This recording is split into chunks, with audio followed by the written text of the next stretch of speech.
Good evening and welcome to the Unprofessional Professional Sports Show. Yeah, if it says something different on your end, oh well, that's just producing. Anyway,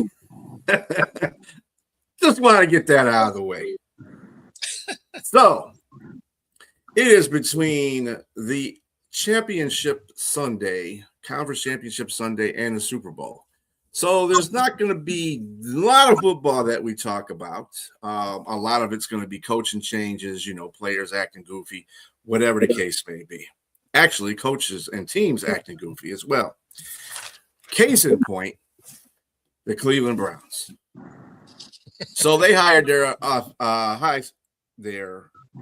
coach today, their head coach today, Todd Monken, not today, but yesterday, I believe. And instead of hiring Jim Schwartz, who wanted a job, which is hilarious considering that nobody else wanted a job, but they're going to hire Todd Monken. If they're going to do that, they might have just kept Stefanski. To me, but it's Cleveland. Hey, Cleveland. Good job. They definitely did that.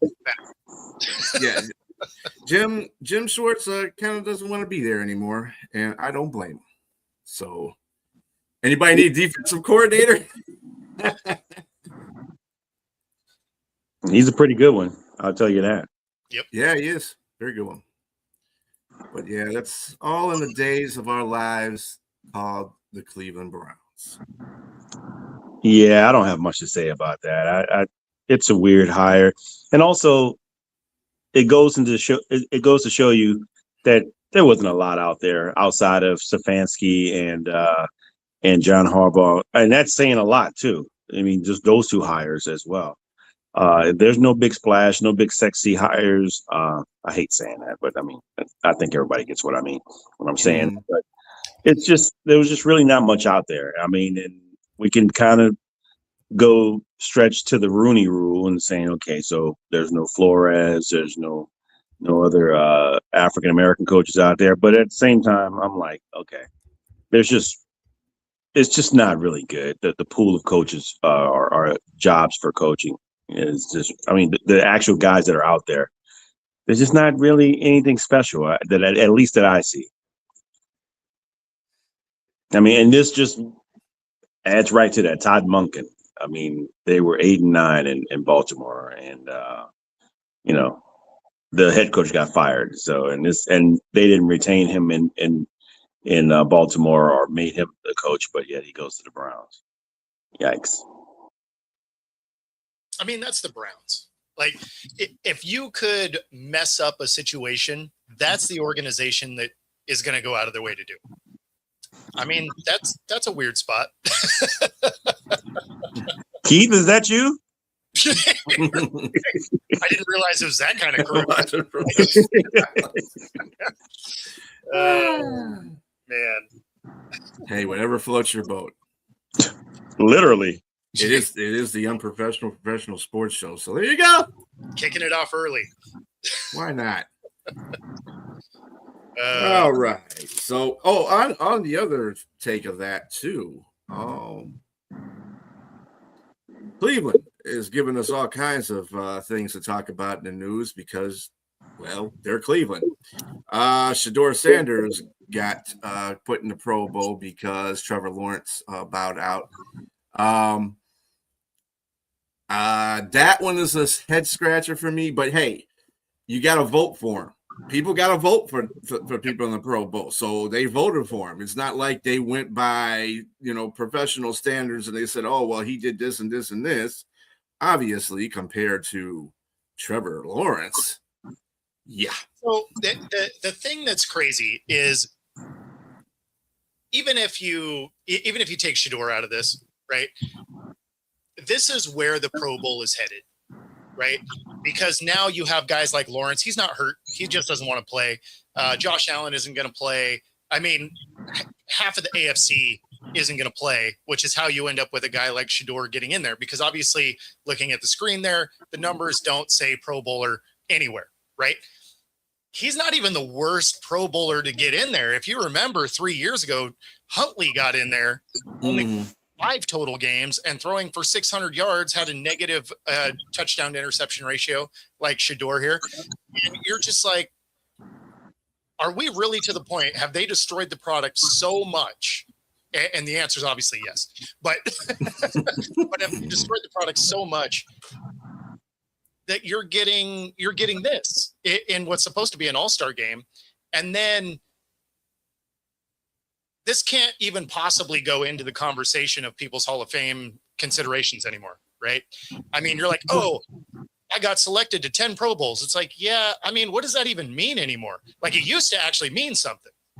Like, people, guys wanted to go play for that. Like, they were going to go hit people. They're playing tough. Like, Pro Bowl mattered, right? It was an all-star game, and people wanted to go prove why they were an all-star. Then it started to evolve into nobody really played defense. It's kind of two-hand touch-ish almost. They move it out of Hawaii and before the Super Bowl. So now half of your best players that were on Super Bowl teams can't even participate. And you just keep watering down the talent pool from that season. And now you're to the point where you have a guy with losing records, barely, literally made exactly 200 yards a game. And that's with beating up on a Titans team that couldn't stop anything. I mean, why even have the Pro Bowl at this point? Yeah, which leads to the next question. Yeah, I mean, we mentioned this off air too. It's about the death of the Pro Bowl. This is just not. Yeah, this is one of the signs that's telling you that time is near. Should just be a asterisk at the end of the season, basically.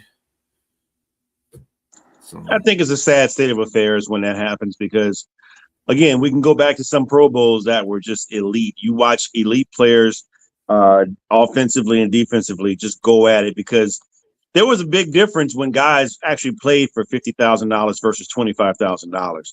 yeah. And that money meant something to those guys. Some of those guys were, in like six-figure contracts.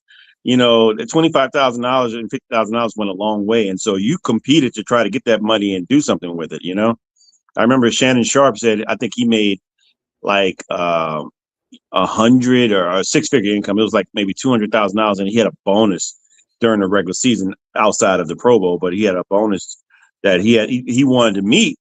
Oh, he had an interview with John Elway, and he told him that he had just one pass he wanted to throw to him in the game, and he didn't get it. And he didn't get that $100,000 bonus, and that $100,000 bonus was on top of maybe a contract a year where he was making like $200,000, and so like wow, and it meant something. You could tell those guys were really playing for something, and now guys like you said, Trevor Lawrence just made what's going on. A-Train, Trevor Lawrence made a business decision, to not play at all just because he didn't want to. He wasn't hurt or anything.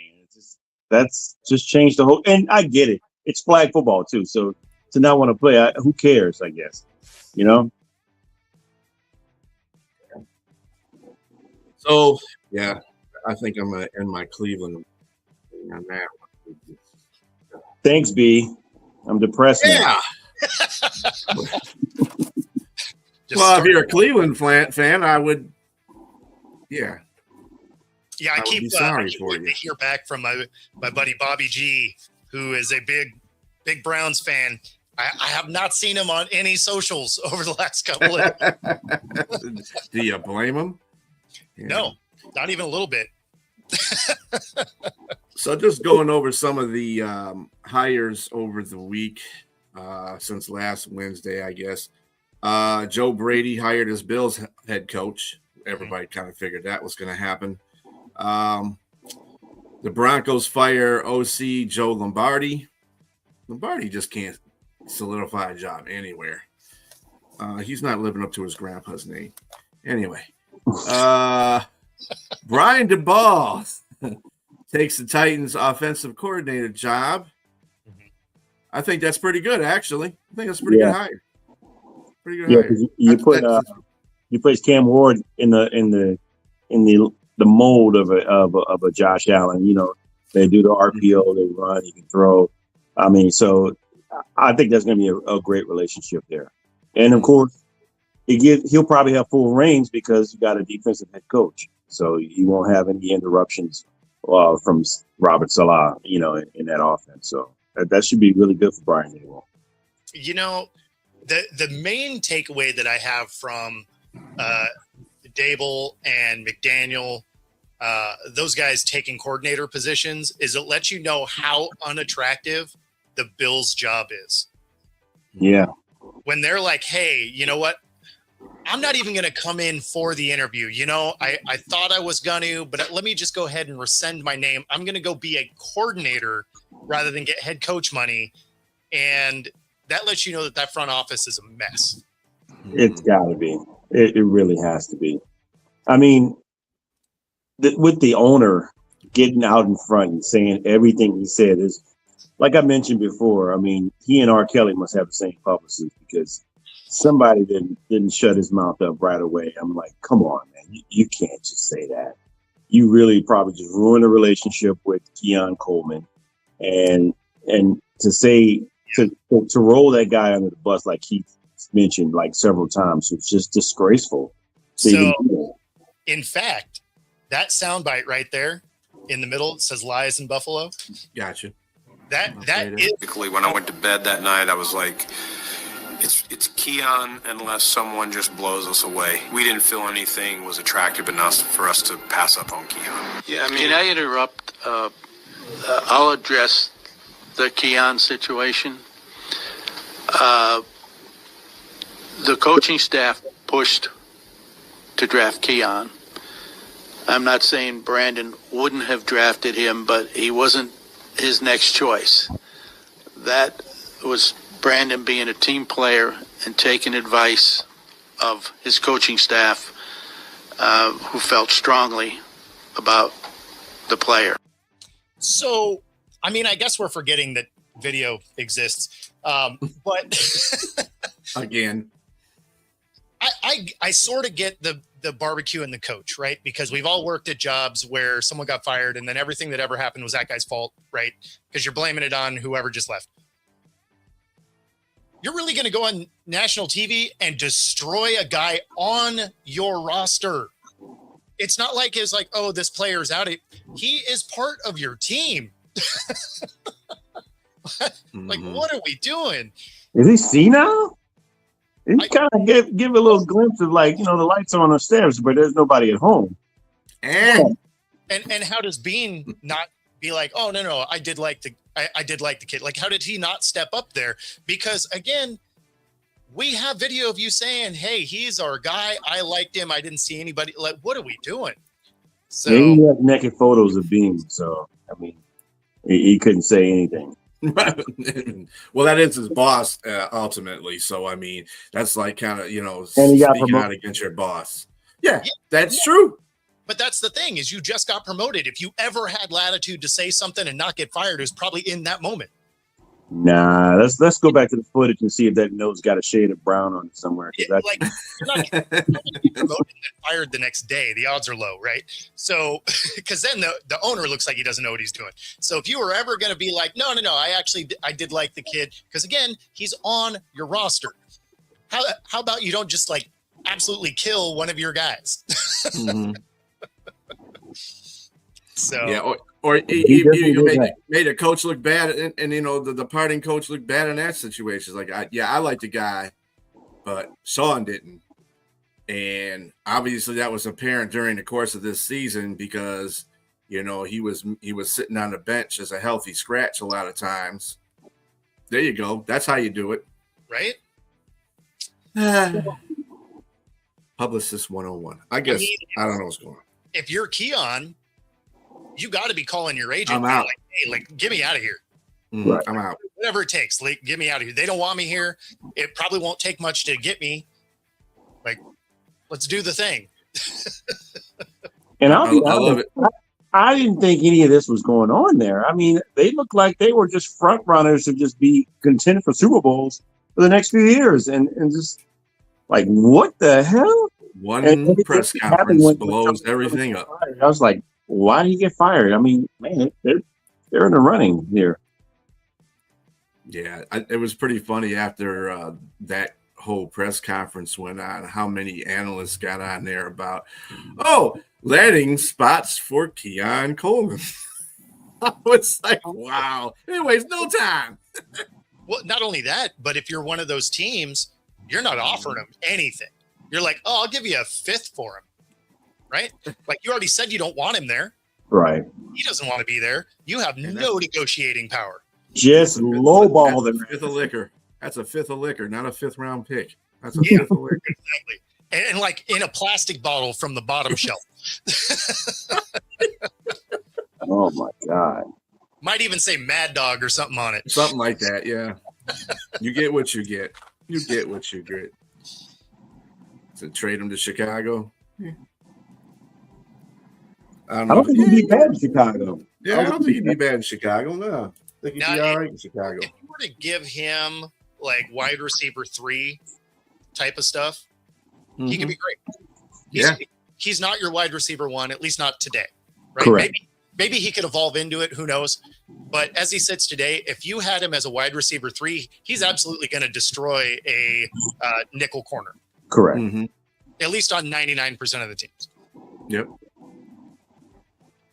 And we got the speaking of Cleveland's and Buffalo and everybody else that's having problems with their coaching hires here. The Jets are cleaning the house. They let go of OC Tanner Egstrad, and they hired Brian Duker as DC. Duker spent the last 2 seasons as a Dolphins passing and secondary coach. So, yeah, but if I remember right, he was with Aaron Glenn in Detroit at one time, right? Duker? I don't remember his name. I thought One of the coordinators. I thought he was with Glenn at some point. I could be wrong. I gotta check that out. Yeah, he might have been. I don't know. I don't remember that name though. Jets reached out to John Gruden for an assistant position, but of course he turned it down because he wants to be a head coach, not an assistant. So yeah. And he probably just turned down the Jets job. So. Right, Jets. Yeah. Oh, Jets? No. That's kind of what I was thinking. Nah, I'm good, man. I'm good. Devontae Jones was the Vikings defensive passing coordinator, is now the DC of the Commanders. Okay.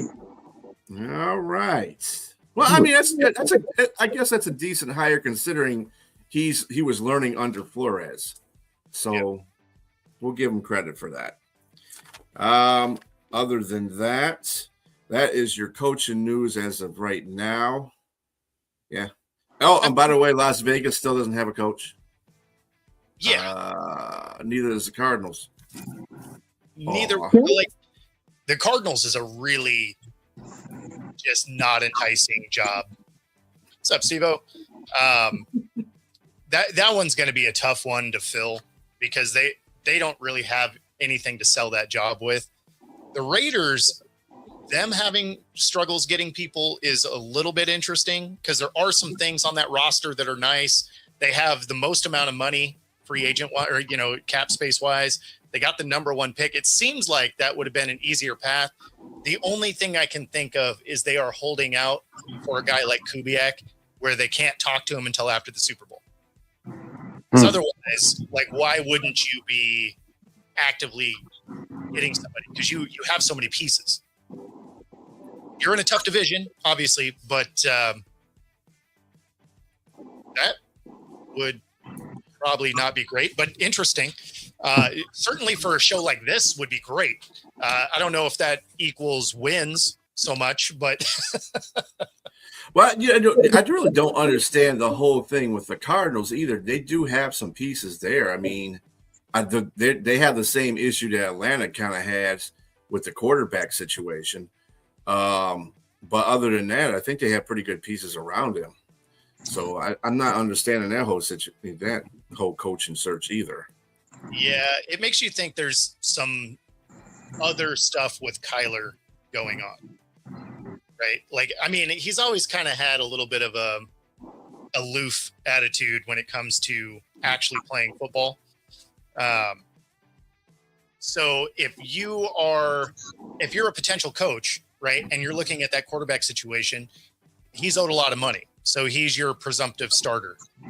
But if you don't have a system that uses what we've seen essentially is a gadgety quarterback, right? Because I mean, he doesn't throw particularly well from the pocket. He's got to scramble around. If that's not the kind of offense that you design, that'd be a tough situation to want to walk into, because you're going into a situation where you can't really make a quarterback change, at least not this year, just based on how expensive the quarterback you have. The quarterback draft isn't deep, right? You only got a couple of guys that are good. One of them ended up coming back to school. So I don't know. It's just not that attractive of a job, which that one not having somebody filling it makes sense. The Raiders, I really think it's somebody in the Super Bowl that they're really targeting. My question about the Raiders is, will they ever find relevance again? I mean, Al Davis is gone. Just win, baby. The idea of that it's gone. And I don't know. This is another organization. This seems like the Cleveland of Las Vegas. I mean, they're just dysfunctional as well. And you had a guy like Pete Carroll that came in there, and I'm thinking he's going to change things around because he had some pieces there, and it just went to shit. Excuse me. I don't know if that's going to affect us or not, but No free FC. speech. Yes, it just felt like it. I mean, it's just wow. I really had high hopes for Pete Carroll coming in there and changing things around, but if he can't come in there and do things, I mean, what are they going to do? I mean, I just don't see any hope of success at any mediocre level. They're just going to be reaching in the grab bag for top 5 every year. Seems like. Yeah, I really didn't get how the Raiders somehow, with Pete and Gino and all these guys, how they somehow got worse than Pierce and O'Connell. And like, when you saw that team, you're like, yeah, I feel like that's just not going to be the deal. And then they go get Carroll and stuff, and you're like, okay, here we go. And somehow the wheels just fell off. So if we're looking at this as like a real rebuild, then moving on from Pete made a lot of sense, right? Because he's 74. If this is going to take 3-4 years to fully turn it around, then he's 78 at that point. Like, that's probably not the deal. So I got why they would move off there. But I mean, you're not even really hearing about them interviewing a lot of people. So Not they at all. either have their person like pretty well locked in, or they just really don't know what they're doing. That's what happened with the Saints and Kellen Moore. It was a verbal agreement, and like you said, they really can't speak with anybody, but they kind of knew. And so, and I'm glad, I'll be honest with you, as a Saints fan, I'm glad they were able to get him last year, because if he came out this year, they would be probably vying for his services with competition. Everybody, it'd be hard to get him. Yeah. No, and this is why I think the Raiders are going after somebody like Kubiak or something like that. I think Kubiak is a guy. To tell you the truth. Probably. I don't think he actually interviewed there. He had 3 interviews during the bye week of the playoffs, but the Raiders weren't one of them. I think Atlanta was one, and they went with yeah. they So ended up going with Stefanski. he talked with Atlanta, Baltimore, and Tennessee. I actually thought Baltimore was going to go after him. Like, legit. I thought he was legitimately going to be their guy, because that would have been a nice fit for their offensive unit. Yep. Right? Because he's a really smart offensive guy. I think he would have been able to get a little more out of the offense there in Baltimore than what John was getting towards the end here. But as a Seahawks fan, glad he didn't go. Maybe he stays with the Seahawks. But there's still what's out there. Yeah. No, exactly. Well, It's never possible. It's possible, because those are the only 2 tops left, right? yeah, just Arizona and Vegas. I mean, I could see Yeah, that could be one. Yeah, let's not do that. I can see that possibly that, yes, they're waiting for the whole Super Bowl thing for Kubiak, and Tom Brady's going to make a push for him. Yeah. Yeah. Because they're See, going to put that guy out in the front and say, hey, Tom, go get that guy. that would be the only one that makes sense because I don't see him going to Arizona.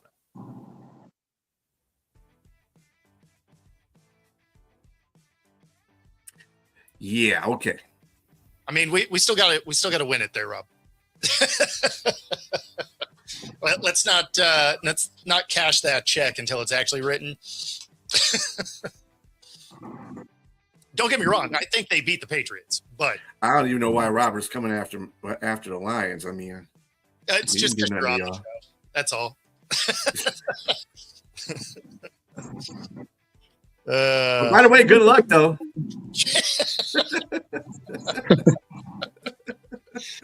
You cashed it and spent it. Yeah.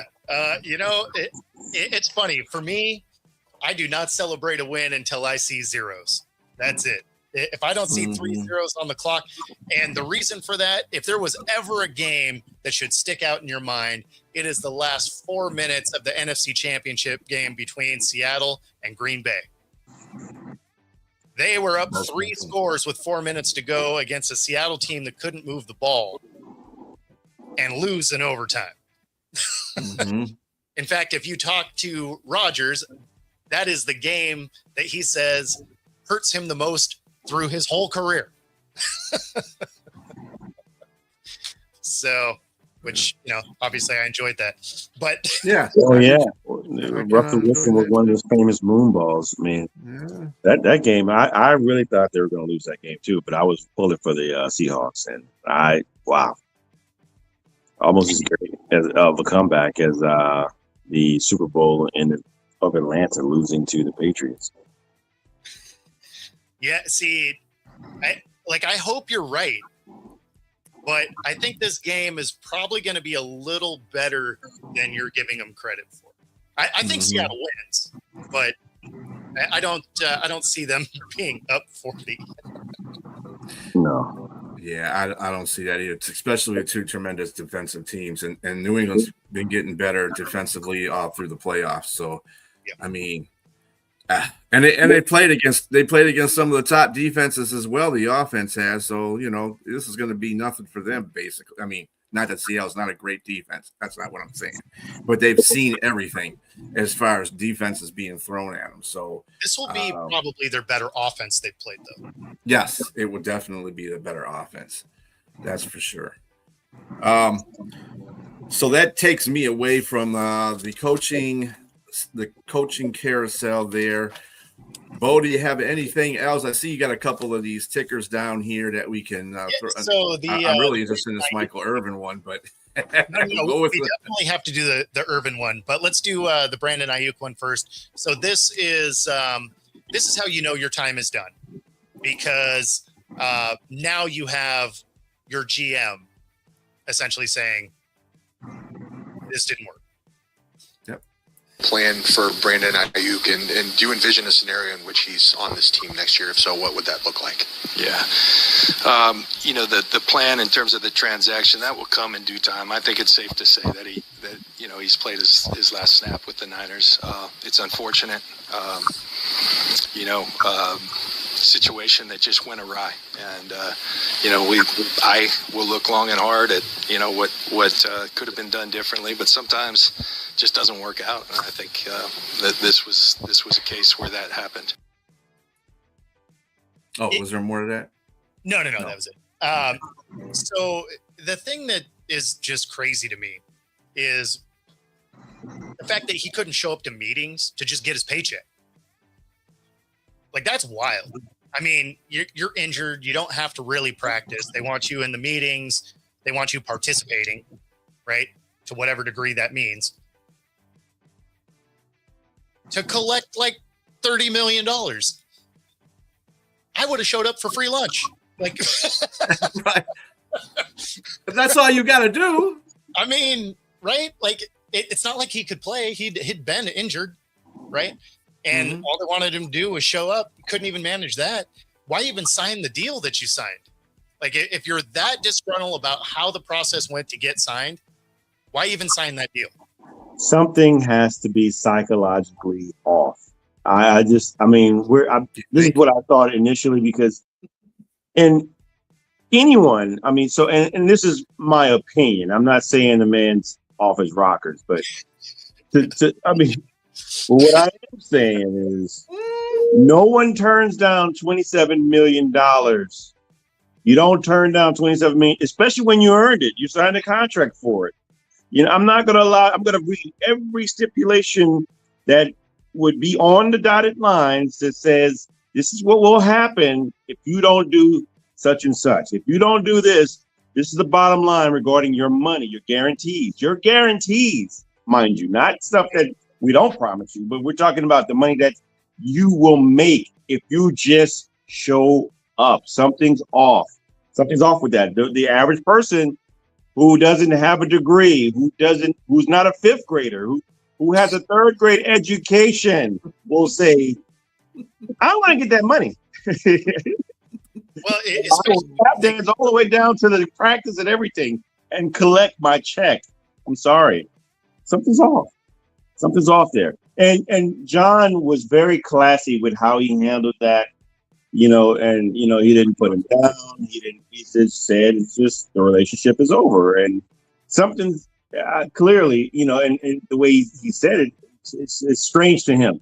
And also Shanahan said the same thing. It was strange to him as well. That's how that went down. So to me, I got to look at everything and say, this has to be mental. This has to be something mental, because the average person would not do that. They even gave him more grace than that, because it's not like he just didn't show up and they just upheld the contract. They actually said, hey, per your contract, you got to show up to this. So just start showing up to this. Right. So they were even not even worried about all the stuff he'd already missed. They're just like, hey, we need you to actually come and be part of the team and whatever. So even to your point, your fifth grade, third grade self, you've already just blown off a bunch of it that they could have gone after you, and they were still trying to give you your money. For then you to continue to flake out on it, that's wild to me. It's like, here, take it. Right? He's just, and he was like, no. He's punching that plate to the floor. He's just like, no. Even players are looking for him and trying to do wellness check. Something's wrong. Something's absolutely wrong. If you're not contacting his actual friends, he's okay. So, I don't know. Maybe there's some level of depression or something going on, but I'm sorry, man. Is it schizophrenia? Because I don't know. I'm not turning on the money. I'm sorry. It's just not. There's no way. Where is his gold digger friends that are like, dude, you should go to work today? Or even that, his real friends, his friends that his real friends out there that say, look, you dummy, go to work, get your paycheck. What are you, an idiot? Right? Those are real friends. Those are ones that are going to tell you to get off your butt and go get your check. He didn't have Jerry Maguire as an agent. That's the problem. Even your fake friends are going to tell you to go get that money because they want some money. Right? I need a loan, man. Right? But he's not Rod Tidwell. Rod Tidwell says, show me the money. This dude saying, keep your money. Keep your money. Have it back. You can have it back. And Rob, someone taking a flyer on him, that's a tough ask. It's going to be a dysfunctional place. It'll be the Jets, the Browns. It'll be one of those organizations that are like, I take that back. Why not the Steelers? They just the receivers are their favorite things. Yeah. Oh, the Raiders too. Although they don't have Tomlin now. That's true. That might be a different story on the receiver situation. I take that back. McCarthy wouldn't want any part of that. Yeah, he wouldn't want to do that. Yeah, Raiders, Cleveland and the Jets. I don't know if AG would want that either, though. That's another thing. He's got enough problems going on there. So it might just be the Browns. Because I don't see the Raiders doing it. I don't see the Raiders doing that, especially if they get a competent coach in there. But the Browns could do it. The Bills obviously could be a thing. Yeah. What about Arizona? No, I mean, they can't even use Harrison Jr. Wow. Can't even use himself. He's got to learn how to catch first. But anyway, Oh, that's besides the point. That's a Michigan Wow. thing in there for you. Anybody out there don't know, that was a Michigan. No, that's not true. Because I love Harrison JSN. ball, sir. I love JSN. JSN is a really good receiver, man. He's Yes. awesome receiver, and he's. I don't know wild. what's going on with Harrison, but Harrison can catch the ball. Come on. No, Harrison Yeah. fine. Remember, Well, at the end of the season, Kyler Murray said it wasn't his job to get him the ball. Now, I feel like that is a direct job of the quarterback. he's just mad because he won't be on this Call of Duty. Anyway, Yes, there you go. I mean, You they beat just me need to to the find the playbook in one of the side quests. That's all. goofy, Uh, just goofy. Yeah, Brandon Ayuk. I don't know if he's ruined himself for everybody else. As a matter of fact, you know, there's some things that you just do, and because it's social media, you got so much more focus on you. Just like we're talking about Buffalo and the reason why nobody wants to go there to be a head coach. Well, Brady obviously was there already, so that was an easy fix. But it's just the fact that when you do certain things in front of people and it goes all over social media, and especially him not coming to practice and stuff like that, or coming to meetings and stuff like that, Brandon, that is. I mean, you're not going to be wanted. Nobody wants that stuff. well, and people act like these GMs don't talk. There's 32 of them. Of course they talk, right? So there's no doubt in my mind John Lynch has gotten some phone calls like, hey, like how much of a head case is this guy really? And when you think about it, if John Lynch can't get him in line, he's one of the better GMs in the league. You think these other guys are looking at this and be like, okay, this is a super stable franchise. They're in the NFC Championship game all the time. They can't get him to show up. We have a little bit of a goofy ownership group where like, yeah, he's probably not our guy, right? Like in one of the most stable locations, he can't show up. Do you think these dysfunctional ones are going to have an easier time? Probably not. I mean, he was already wide receiver 1 and he wasn't happy with that. There's not a further level. Right.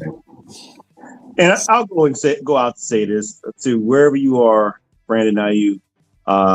You don't know me, and I'm just a lowly podcaster with my fellow podcasters here. I wish you well, man. And if there's anything going on that might be affecting your health, whether it be mental, physical, whatever it may be, I wish you well, and I hope you get better. Because at the end of the day, I mean, money isn't everything, but it's something. Especially if it's $27 million on the account. When you give it a God-gifted, athleticism that you are, and you were fortunate of getting to the NFL. Yes.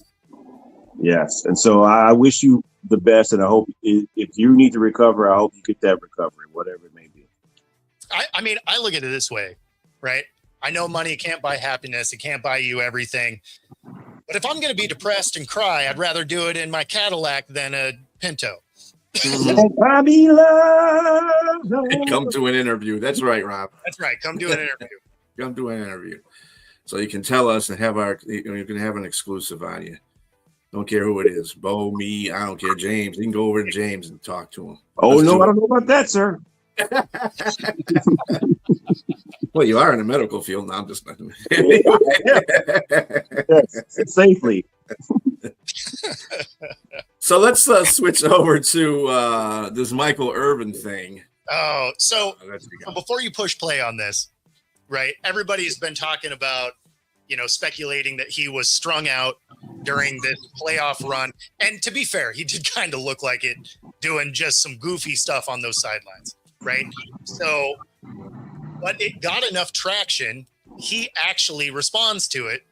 And the way he responds to it doesn't really sound like he wouldn't do it. It's good. Wait.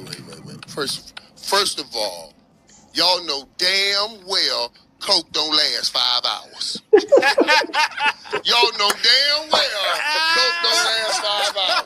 And I hadn't partaken in 20 years. But if you got some 5-hour stuff, let me know. That's just what I'm saying, man. Like, stop it. Like, stop saying this stuff. You know what I mean? You've been looking at me for the last 5 hours. There's no way I can do something on this sideline. Only Mike can Only Mike. make You that. Our stuff, let me know. I believe they call that meth, actually. Yeah. No, Which he could have moved up a ladder on that one. You never know. I just think Mike is just super.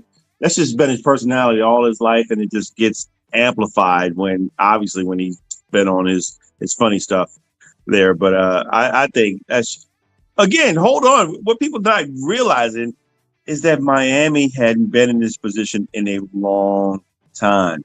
Yeah. So I can see him acting out like this and just excited. I mean, he's not getting it from Dallas, so he's got to get it from somewhere. Shout out to Mike Tipton. I mean, so I love the cowboy stray just thrown in there. Right. So yeah, I mean, I just think he's just out there having a great time, man. I mean, it was a great story. I mean, no one expected Miami to get to where they were. Oh, for I sure. mean, I didn't. He could say he did. I mean, come on. Yeah. No. Obviously he did. How do you think he bought a new cruise? Like, he had money on him. Well, whatever he did in that locker room at halftime in the Miami Indiana game, it lit some fire under Miami for at least a quarter. Yeah. I mean, they came out, they scored. I said, this is why I told everybody, I said, yeah, it's 10-0. If they don't score when Indiana had a chance to score, they don't score. It could be anybody's game because you never know what's going to happen in the next half. Miami might come out. Sure enough, they came out. So, I mean, whatever he did, I know he went in that locker room and gave him hell. He is a fiery, charismatic dude. I mean, I don't think people would realize if you go watch some of those sideline antics. I mean, when he was a Cowboy, man, he lighting the people and everything. Mike was really that guy. He was. I mean, and they were about. I mean, and they call him a playmaker for a reason. He didn't. They ran the ball most of the time, and still he was a legit playmaker. And it's just what it is, man. I think if he was on a pass-happy offense, Mike's numbers would be astronomical. That's just how good he was of a wide receiver. So, and his personality matched it. Yeah. No, absolutely. Cool. It was just funny because there was so much talk about him being strung out. And Yeah. then you're watching it and you're like, I mean, we've all known some people that were into a bump here and there that did some goofy stuff. It looked oddly familiar on camera, and so I just thought it was funny that it gained enough traction that he decided he had to say something about it. But his approach to it was just like, so basically, if a camera wasn't trained on you on the sideline, you're saying there was a chance. That BTA to the to the what was it? What was he beat? What was he whipping? Was it the Gatorade? Yeah. No, yeah, that was a little strange, but Well, he did it multiple times. See, that's the thing. That's With why the people jersey are- on it, though. Wasn't it with the Ole Miss jersey on it, though? yeah. He did it in multiple games. One of them, he actually just did the wall. So I mean, like, he did it through the playoff run, and so that's why people were like, you might be a little sauced up here, man. Like, Well, I know that, like I said, when we're doing the championship game, we're watching a championship game that night. The chats were flowing from everybody's chats, all of our chats, and that was like, oh, let's coked up Michael Irvin go into the locker room, and yep.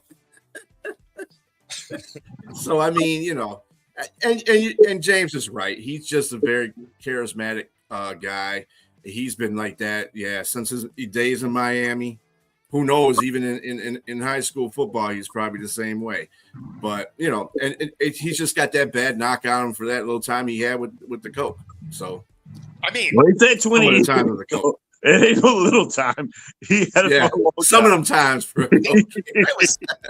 he said it was only 20 years ago. Like, that means he was playing stuff for a while. Right. It's only 20 years ago. Who's counting? that puts you through the playing days. Oh, without a doubt. Into the next century. Yeah, And the White House. Right. The nose happy White House, yeah.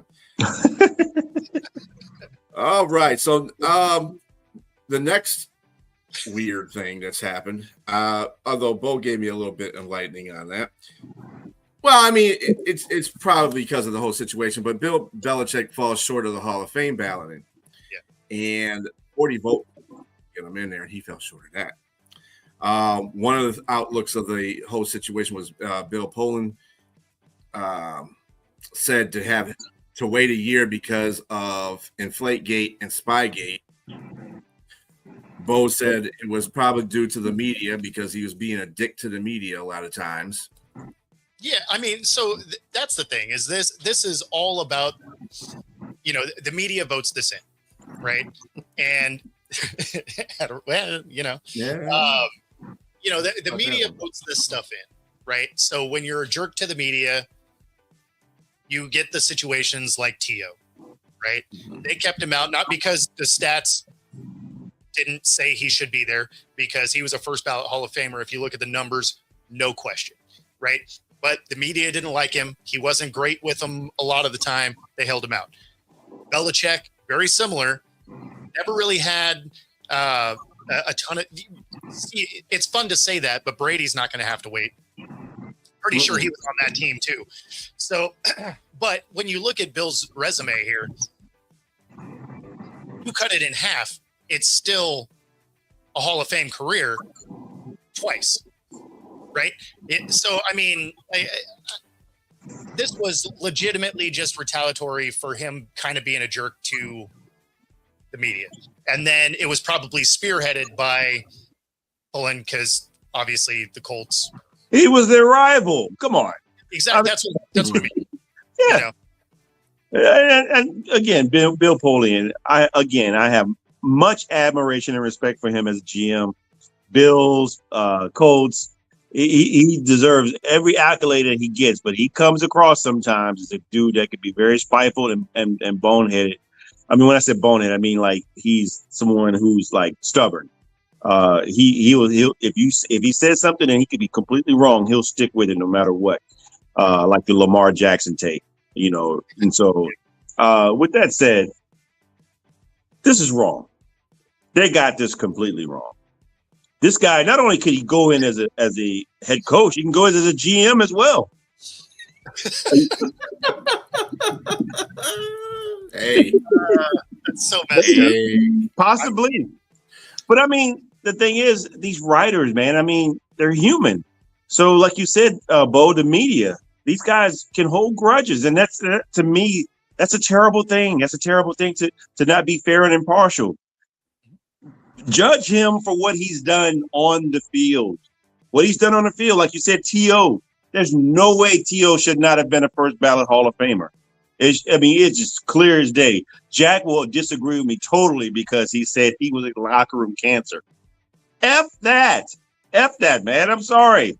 There's plenty of guys that are in the Hall of Fame. Teammates can't stand them. Yep. They hate them. Yep. They're not a good guy. But the talent was there. It was just you just gotta. That's what you gotta. That's what we saw as fans. I mean, you can't deny that. I mean, the man won 6 Super Bowls. That's just first ballot worthy. You can't take that away. I can see if he had one in Deflategate. I mean, Spygate and all this other stuff, man. But 6? Come on, man. He should definitely be first ballot. He got robbed. Yeah, I mean, especially when you think, he's got the 6 rings, right? So even if you want to say that was all Brady, whatever, he's also 3rd all time in wins, right? So I mean, you got to coach a complete team for that. And Brady wasn't Brady that was winning the games in the first couple of championships. No, that was Vinatieri and that defense. Yeah, and Brady managed the game. Come on, it's just and who's a great defensive coordinator who runs the defense pretty much? Bill.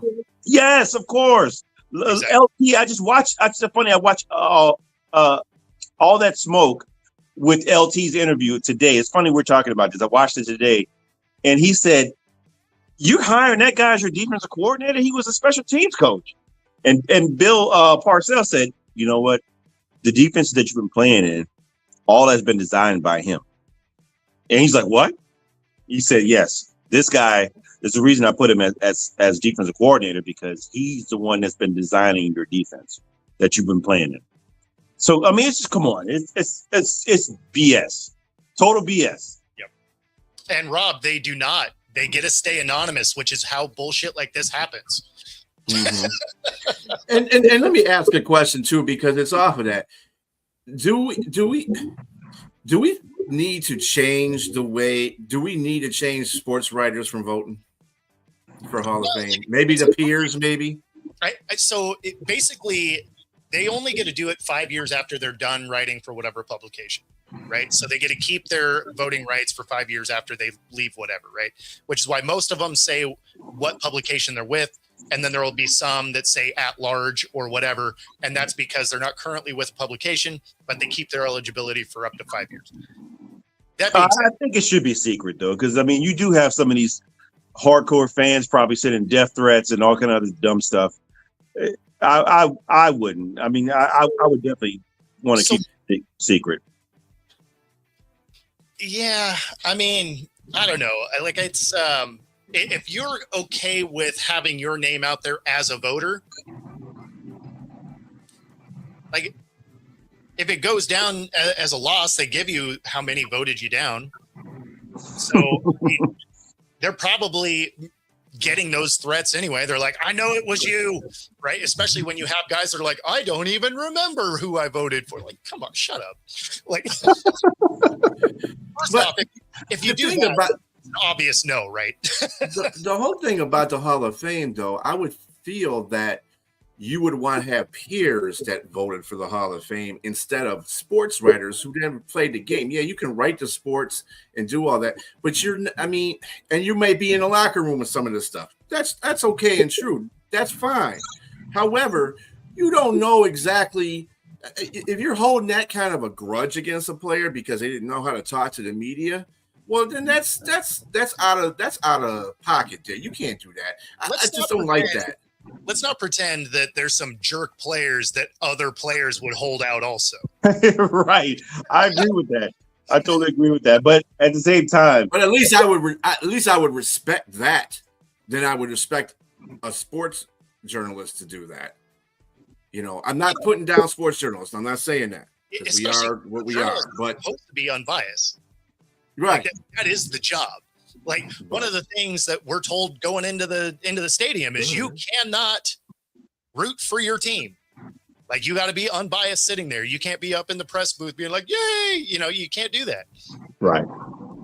Yeah, this is a good point. It's not a presidential election. It's a Hall of Fame vote. Come on.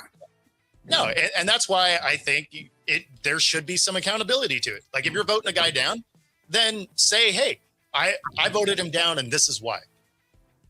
And of course, they're not going to say down because it doesn't make any sense for a guy like this to not be first ballot. Exactly. But what I think that would do is that would have eliminated a lot of those, spiteful no's, because you would then have to come out and be like, well, this is why I voted him down. Because it clearly isn't going to be for the resume. Right. Yeah. You're like, oh, you know what? His time before the Patriots, that's why I blocked him. What? and that's still ludicrous. No, that's what I'm saying is it would have to be something totally asinine like that. Yeah, it wouldn't make any sense. But when it's completely anonymous, and if it's a presidential election, sure, I get it. You need it to be anonymous. Cool. This is the Hall of Fame. If you're gonna just be holding someone out for no reason, then you're a writer. Come up with a reason why you held him out. Right? Yeah, I like the accountability. Yeah, I like what you're saying with the accountability. If you're going to vote somebody out, at least have some general thing, the reason why you did it. I would have loved to hear the rationale behind not voting in Gary Sheffield. Amazing baseball player. Just missed his eligibility, right? The last year of his eligibility was this last time through. You can't look at his resume and tell me he wasn't a Hall of Famer. Now, he was a jerk. Mm-hmm. And he was specifically to the media a lot. I feel like there's a theme here. Now, I would respect it if they would come out and say, well, you know what? He was a jerk to the media, so screw him. We're not going to let him come in this year. We'll let him come in next year. I would respect that. I would respect that. Right? But you just being anonymous and being a chicken and can't come out and say the reason why, a legitimate reason why you didn't get this man into the Hall of Fame when he outright deserves this. This is like one of the Hall of Fame. So at least there was one guy. There's no window for Gary anymore. He'll have to get in, and the old guy. Like senior, yeah. So there was one because all of these things are always anonymous, but you kind of know who's in the voting. And when Shaq won his MVP, there was one voter that voted no. And then he came out years later and admitted to the fact that I just didn't want him to be a unanimous MVP. Okay. You're a douche, but fair enough. Like years later, though. Man, I just take a stamp with the word douche and put it on his forehead. Right? Oh God.